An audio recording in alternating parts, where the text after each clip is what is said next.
Tabii bu hayat birlikte güzel sloganıyla biz bu çalışmalarımıza başladık. Ramazan öncesi yapmış olduğumuz çalışmalar neticesinde Ramazan ilk haftası itibariyle yüzlerce aileye yardımda bulunduk. Bu yardımlarımız gıda kolisi, nakdi yardım, kırmızı et, beyaz et şeklinde oluştu.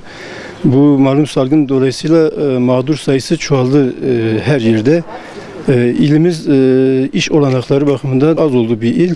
Dolayısıyla mevsimlik işçiler de batı illerine işe gidemediği için şu anda Ağrı'da hepsi hapsolmuş şekilde, işsiz bir şekilde bir işsizler ordusuyla karşı karşıyayız. Dolayısıyla insanlar işlerinden oldukları için de gelir kapıları da kapandı. Kahvede çalışan kahveden çıktı, lokantada çalışan vesaire bu tür işlerden çıkan insanlar şu anda hepsi işsiz, hepsi mağdur ve hepsi yardım elinin uzatılmasını bekliyor.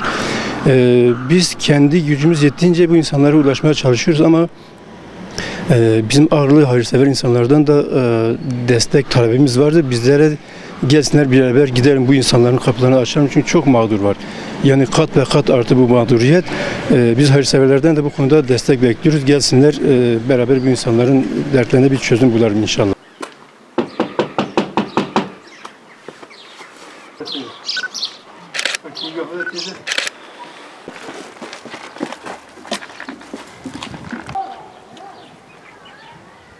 Público, claro, tú tienes